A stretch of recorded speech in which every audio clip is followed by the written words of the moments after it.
राजस्थान के माउंट आबू की ठंडी हवाओं और ऊंची पहाड़ियों के बीच बादलों की गोद में छुपा है सफेद संगमरमर का वो अजूबा जिसे दुनिया देलवाड़ा जैन मंदिर के नाम से जानती है। आज हम और आप मिलकर एक ऐसी यात्रा पर चलेंगे जहां हम इस मंदिर के कण कण को अपनी रूह से महसूस करेंगे।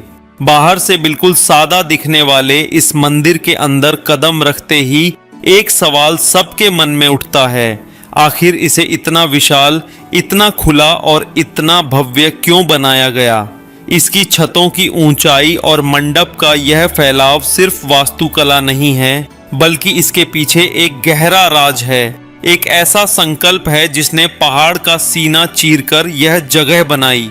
तो चलिए देलवाड़ा की उन 1000 साल पुरानी दीवारों को छूकर देखते हैं कि आखिर इस भव्यता की नींव में कौन सी कहानी दफन है। ये मंदिर सिर्फ पत्थर की इमारतें नहीं हैं, बल्कि इंसान के पश्चाताप और त्याग की वो जीवित कविता है जिसे पढ़ने के लिए आंखों की नहीं बल्कि एक संवेदनशील दिल की जरूरत होती है। जरा सोचिए, उस 11वीं सदी के दौर में जब क्रेन नहीं थी, जब पक्की सड़कें नहीं थीं, तब 1200 मीटर की ऊंचाई पर इतना भारी संगमरमर कैसे पहुंचा होगा।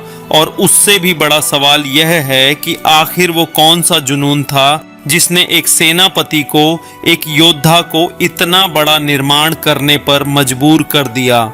कहानी की शुरुआत होती है गुजरात के सोलंकी वंश के उस सुनहरे दौर से, जब पाटन की गद्दी पर राजा भीमदेव का राज था और गुजरात अपनी समृद्धि के चरम पर था। लेकिन इस समृद्धि के पीछे जिन दिमागों का हाथ था वे थे राजा के महामंत्री और सेनापति, जो संयोग से जैन धर्म के अनुयायी थे। इन्हीं में से एक नाम उभर कर सामने आया, विमल शाह, जो न केवल एक कुशल रणनीतिकार थे बल्कि एक ऐसे योद्धा थे जिनकी तलवार की चमक से दुश्मन भी खौफ खाते थे। मगर उनकी असली ताकत उनकी भुजाओं में नहीं बल्कि उनके चरित्र में थी। विमल शाह बचपन से ही अलग थे। उनके पिता वीर महत्तम ने बहुत पहले ही संसार त्याग कर दीक्षा ले ली थी और मां विरमती ने अपने तीनों बेटों नेढ़, विमल और चाहिल को बड़े नाजों से पाला था, जिसमें विमल सबसे ज्यादा साहसी थे। उनकी शादी पाटन के एक नगर सेठ की बेटी श्रीदेवी से हुई, जो साक्षात लक्ष्मी का रूप थीं, और जीवन सब कुछ ठीक चल रहा था। विमल शाह की ताकत बढ़ रही थी और राजा भीमदेव की उन पर कृपा बरस रही थी। लेकिन कहते हैं न कि ईर्ष्या वह आग है जो सबसे पहले उसी को जलाती है जिसने उसे अपने सीने में पाल रखा हो। दरबार के कुछ लोगों को विमल शाह का यह रुतबा खटकने लगा था। वे देख रहे थे कि विमल शाह राजा के सामने तो झुकते हैं, लेकिन उनकी असली निष्ठा, उनका असली सिर सिर्फ वीतराग परमात्मा के सामने झुकता है। धीरे धीरे राजा भीमदेव के कान भरे जाने लगे। उनसे कहा गया कि महाराज, विमल शाह का घमंड बढ़ता जा रहा है। वह आपको कुछ नहीं समझता और हो सकता है कल को वह आपकी गद्दी पर ही नजर गड़ा दे। और दुर्भाग्य देखिए कि राजा भीमदेव, जो विमल शाह की वफादारी जानते थे, वे भी इन बातों में आ गए। विमल शाह बहुत स्वाभिमानी थे। जैसे ही उन्हें भनक लगी कि राजा का विश्वास डगमगा रहा है, उन्होंने बिना किसी विद्रोह के, बिना किसी सफाई के पाटन छोड़ने का फैसला कर लिया। यह एक बहुत बड़ा कदम था। अपना घर, अपनी जमा जमाई साख छोड़कर वे अपनी पत्नी और कुछ वफादार सैनिकों के साथ चंद्रावती यानी आज के माउंट आबू की तरफ निकल पड़े। उस वक्त आबू पर परमार राजा धंधुक का राज था, जो भीमदेव की अधीनता स्वीकार करने से कतरा रहा था। विमल शाह ने अपनी कूटनीति और शक्ति का परिचय देते हुए धंधुक को हराया और चंद्रावती पर कब्जा कर लिया। लेकिन यहाँ विमल शाह के चरित्र की महानता देखिए। उन्होंने खुद को राजा घोषित नहीं किया।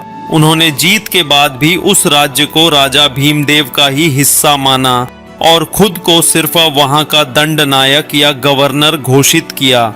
सब कुछ मिल गया था उन्हें। सत्ता थी, शक्ति थी, धन था और एक प्रेम करने वाली पत्नी श्रीदेवी थी। लेकिन एक टीस थी जो उनके दिल में कांटे की तरह चुभती थी, और वह थी उनकी कोई संतान न होना।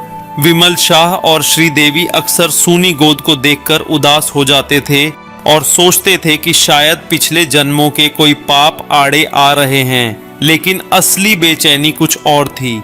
युद्धों में बहाया गया खून विमल शाह की आत्मा पर बोझ बन गया था। जब वे अपनी तलवार देखते तो उन्हें उसमें अपनी विजय नहीं बल्कि उन हजारों सैनिकों की चीखें सुनाई देती थीं जो उनकी वजह से मारे गए थे। इसी मानसिक उथल पुथल के बीच उनका संपर्क उस समय के महान जैन आचार्य धर्मघोष सूरीश्वर जी से हुआ।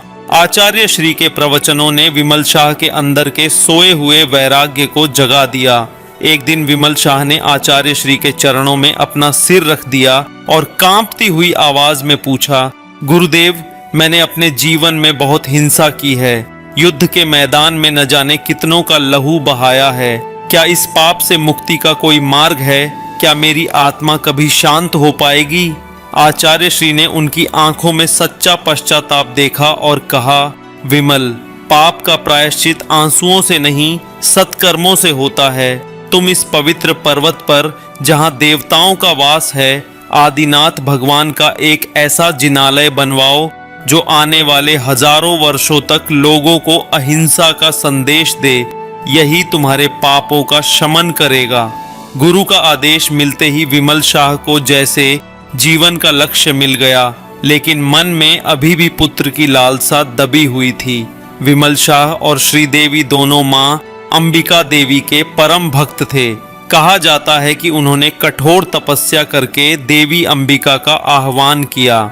जब देवी प्रसन्न हुई और वरदान मांगने को कहा तो विमल शाह एक धर्म संकट में फंस गए। एक तरफ पिता बनने की वह आदिम इच्छा थी और दूसरी तरफ गुरु का दिया हुआ वह महान संकल्प। उन्होंने देवी से दोनों चीजें मांग लीं, एक पुत्र और एक भव्य मंदिर निर्माण की शक्ति। यहाँ पर नियति ने एक खेल खेला। देवी अंबिका ने मुस्कुराते हुए कहा, राजन, पिछले कर्मों का लेखा जोखा बहुत जटिल होता है। मेरे हाथ में तुम्हें देने के लिए केवल एक ही वरदान है। या तो तुम कुल का दीपक ले लो, यानी एक पुत्र, या फिर वह कीर्ति जो युगों युगों तक अमर रहेगी, यानी मंदिर। चुनाव तुम्हें करना है।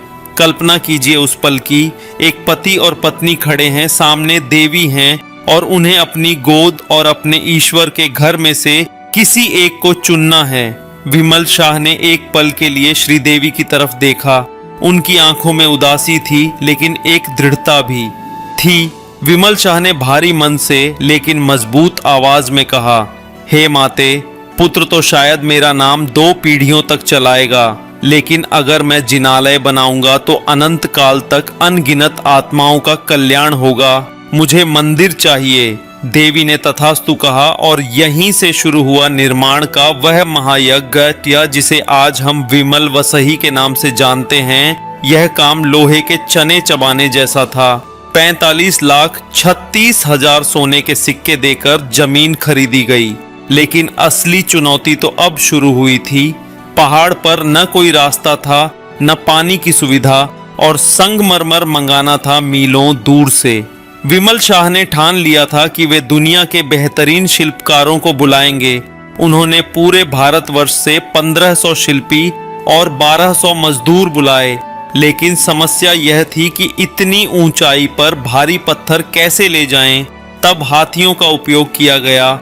बड़े बड़े हाथियों पर संगमरमर लादकर ऊपर पहुंचाया गया। कारीगरों के लिए वहां रहने, खाने और पीने की व्यवस्था की गई, लेकिन ठंड इतनी थी और काम इतना बारीक था कि कई बार कारीगर हताश हो जाते थे। तब विमल शाह ने एक अनोखा ऐलान किया जो आज भी किंवदंतियों में गूंजता है। उन्होंने कहा, जितना संगमरमर का बुरादा तुम छेनी और हथौड़े से गिराओगे, उस बुरादे को तोला जाएगा और उसके वजन के बराबर तुम्हें सोना दिया जाएगा। जरा सोचिए, पत्थर के धूल की कीमत सोने में। इस एक घोषणा ने कारीगरों में ऐसा जोश भर दिया कि उन्होंने पत्थर को मोम की तरह तराशना शुरू कर दिया। वे अपनी जान लगा देते थे कि नक्काशी इतनी बारीक हो कि ज्यादा से ज्यादा बुरादा निकले, और इसी लालच और कला के अद्भुत मिश्रण ने वह छत तैयार की जिसे आज हम कमल की नक्काशी के रूप में देखते हैं, जो इतनी महीन है कि लगता है अभी हवा के झोंके से हिल जाएगी। 14 साल लगे, दिन रात एक कर दिए गए और करीब 18 करोड़ 53 लाख सोने के सिक्कों की लागत से वह मंदिर बनकर तैयार हुआ, जिसे देखकर आज भी दुनिया दांतों तले उंगली दबा लेती है। लेकिन कहानी यहाँ खत्म नहीं होती। इस मंदिर के निर्माण के बाद विमल शाह के जीवन में एक ऐसी घटना घटी जिसने उन्हें वैराग्य की उस ऊंचाई पर पहुंचा दिया जहां पहुंचना बड़े बड़े साधुओं के लिए भी मुश्किल होता है। मंदिर बन चुका था, प्रतिष्ठा हो चुकी थी, लेकिन विमल शाह और श्रीदेवी के मन में कहीं न कहीं बिना संतान के रहने का एक हल्का सा मलाल बाकी था। एक रात श्रीदेवी को सपना आया। देवी ने उनसे कहा कि तुम दोनों आज आधी रात को मंदिर में आओ और जो मांगना है मांग लो, आज तुम्हारी हर इच्छा पूरी होगी। विमल शाह और श्रीदेवी खुशी से झूम उठे। उन्हें लगा कि शायद उनकी तपस्या सफल हो गई और अब उन्हें पुत्र रत्न की प्राप्ति होगी। वे आधी रात को मंदिर पहुंचे। मंदिर के सन्नाटे में उनकी अपनी सांसों की आवाज गूंज रही थी। वे गर्भगृह के पास बैठकर घड़ी का इंतजार करने लगे। कुछ देर बाद विमल शाह को प्यास लगी। वे पास ही बनी एक बावड़ी की तरफ गए। सीढ़ियां उतरकर जैसे ही वे पानी लेने झुके, अंधेरे में से एक भारी आवाज आई, रुको, पानी लेने से पहले इसका कर चुकाओ, इसका टैक्स दो। विमल शाह चौंक गए। उन्होंने पलट कर देखा, वहां एक धुंधली सी आकृति खड़ी थी। विमल शाह ने हैरान होकर पूछा, भाई, यह प्याऊ धर्म के लिए बनवाई गई है, यहाँ पानी पीने का पैसा कौन मांगता है? उस आकृति ने जो जवाब दिया, उसने विमल शाह के पैरों तले जमीन खिसका दी। उसने कहा, मैं इस बावड़ी को बनवाने वाले का वंशज हूँ। मेरे पूर्वजों ने इसे बनवाया था, लेकिन आज मेरे पास खाने को नहीं है। मैं गरीब हूँ, इसलिए मैं इस पर अपना हक जताता हूँ और बिना पैसे लिए किसी को पानी नहीं लेने देता। यह सुनते ही विमल शाह का दिमाग सन्न रह गया। एक बिजली सी कौंधी उनके मन में। उन्होंने सोचा, आज इस बावड़ी के निर्माता का वंशज पानी के लिए लोगों को रोक रहा है। कल को अगर मेरा बेटा हुआ और उसके वंशज गरीब या लालची निकले, तो वे मेरे बनाए इस भव्य जिनालय के दरवाजे पर खड़े होकर यात्रियों से पैसे मांगेंगे। वे कहेंगे कि यह हमारे परदादा ने बनवाया था, पहले पैसा दो फिर दर्शन करो। यह विचार आते ही विमल शाह की रूह कांप गई। उन्हें अपनी भूल का एहसास हुआ। उन्हें लगा कि मोह इंसान को कितना अंधा बना देता है। वे दौड़ते हुए ऊपर आए, श्रीदेवी को पूरी बात बताई। श्रीदेवी भी उतनी ही बुद्धिमती थीं। उन्होंने पति की बात की गहराई को समझा और उनकी आंखों से भी मोह का पर्दा हट गया। ठीक उसी वक्त देवी प्रकट हुई और बोली, मांगो विमल, क्या चाहिए? विमल शाह और श्रीदेवी ने हाथ जोड़कर आंखों में आंसू लिए कहा, हे देवी, हमें पुत्र नहीं चाहिए, हमें वंश नहीं चाहिए। हमें बस यह वरदान दीजिए कि हमारा वंश यहीं समाप्त हो जाए, ताकि भविष्य में कोई भी इस मंदिर पर अपना निजी अधिकार न जता सके। यह मंदिर समाज का है और समाज का ही रहे। देवी उनकी इस त्याग भावना को देखकर स्तब्ध रह गईं। उन्होंने तथास्तु कहा और अंतर्धान हो गईं। दोस्तों, यह है वह त्याग जिसकी नींव पर देलवाड़ा खड़ा है। एक पिता ने अपने अजन्मे पुत्र की बलि दे दी ताकि धर्म का सूर्य कभी अस्त न हो। अब समय का पहिया थोड़ा आगे घूमता है। लगभग 200 साल बाद 13वीं सदी में गुजरात की धरती पर दो और सितारे चमके, जिनके नाम थे वस्तुपाल और तेजपाल। ये दोनों भाई भी गुजरात के राजा वीर धवल के महामंत्री थे और जैन धर्म के प्रति इनकी निष्ठा भी विमल शाह जैसी ही थी। तेजपाल की पत्नी का नाम था अनुपमा देवी, जो साक्षात सरस्वती का रूप थीं। उनकी बुद्धिमत्ता के किस्से पूरे राज्य में मशहूर थे। एक बार यह पूरा परिवार और संघ तीर्थ यात्रा पर निकला था। उस जमाने में बैंक या लॉकर तो होते नहीं थे, इसलिए लोग अपना धन जमीन में गाड़ कर रखते थे या साथ लेकर चलते थे। रास्ते में चोर डाकुओं का डर था, एक रात जब वे एक जंगल में रुके तो दोनों भाइयों ने सोचा कि अपने पास मौजूद बेशकीमती खजाने को यहीं कहीं जमीन में गाड़ देते हैं और वापसी में ले लेंगे ताकि यात्रा सुरक्षित रहे। उन्होंने एक सुनसान जगह देखकर गड्ढा खोदना शुरू किया, लेकिन जैसे ही फावड़ा जमीन पर लगा एक खनखनाहट हुई। उन्होंने और खोदा तो पाया कि वहां पहले से ही एक बहुत बड़ा हंडा बर्तन गड़ा हुआ है जो सोने चांदी और अशर्फियों से भरा था। यह तो वही बात हो गई कि वे अपना धन छिपाने आए थे और लक्ष्मी सामने से चलकर आ गई। दोनों भाई असमंजस में पड़ गए। यह धन किसका है, इसका क्या करें? वे दौड़े दौड़े अनुपमा देवी के पास गए और उन्हें पूरी बात बताई। उस वक्त अनुपमा देवी ने जो जवाब दिया वह इतिहास के पन्नों में स्वर्ण अक्षरों में लिखने लायक है।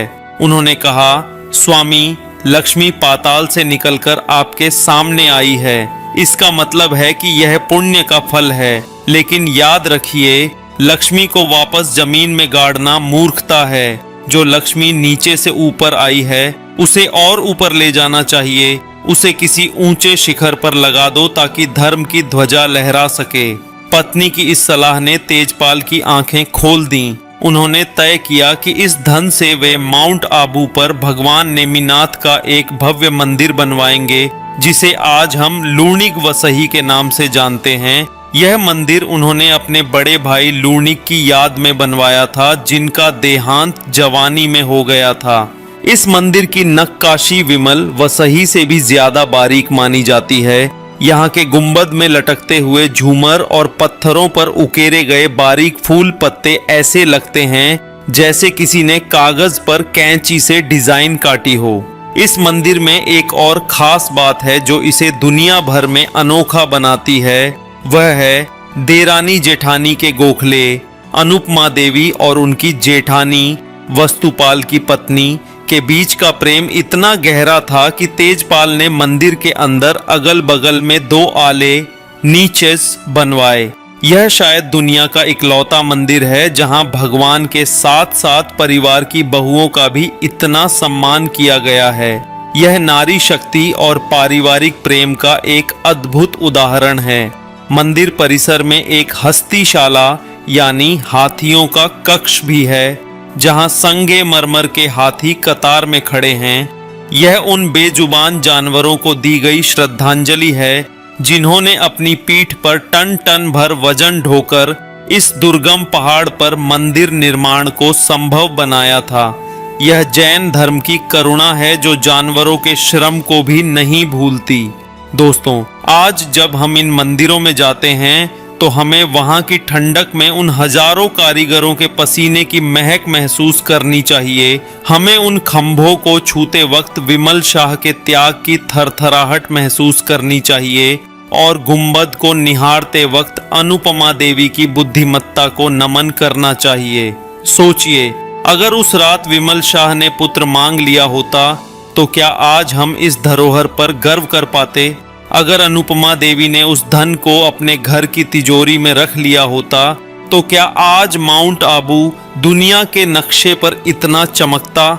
यह मंदिर हमें सिखाते हैं कि इंसान का जीवन छोटा है, लेकिन उसके कर्म उसे अमर बना सकते हैं। हम अपने लिए जीते हैं तो मृत्यु के साथ सब खत्म हो जाता है, लेकिन जब हम धर्म और समाज के लिए जीते हैं तो पत्थर भी हमारी गवाही देते हैं। देलवाड़ा के ये मंदिर सिर्फ पर्यटन स्थल नहीं है, ये एक दर्पण है जिसमें हम अपनी आत्मा को देख सकते हैं। ये पूछते हैं हमसे कि हम अपनी आने वाली पीढ़ियों के लिए क्या छोड़कर जाएंगे, सिर्फ दौलत और मकान या संस्कार और ऐसे तीर्थ जो उनका मार्गदर्शन कर सकें। विमल शाह और वस्तुपाल तेजपाल ने अपनी कमाई का सही उपयोग किया। उन्होंने लक्ष्मी को चंचला से अचला बना दिया। उन्होंने पैसे को पत्थर में बदला और पत्थर को भगवान में। यह कहानी हमें झकझोरती है कि हम भी अपने जीवन में कुछ ऐसा करें जो स्वार्थ से परे हो, जो परमार्थ के लिए हो।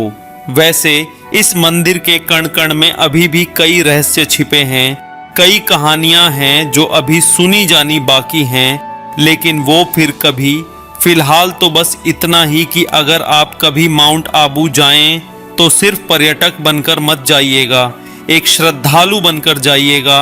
और जब आप उस नक्काशीदार छत के नीचे खड़े हों तो 2 पल के लिए आंखें बंद करके उस 11वीं सदी के शोर को सुनने की कोशिश कीजिएगा। आपको छेनियों की खटखट के बीच विमल शाह की धड़कनें जरूर सुनाई देंगी। साथियों, विमल शाह और वस्तुपाल तेजपाल जैसे दानवीरों ने तो अपना सर्वस्व न्योछावर करके शासन की प्रभावना की। उसी तरह आज ही इस चैनल को सब्सक्राइब करें और ज्वाइन बटन दबाकर हमारे मेंबर बने। आपकी छोटी सी सदस्यता हमें ऐसे और गहरे शोध और बेहतरीन कहानियां आप तक लाने की शक्ति देगी। जय जिनेंद्र।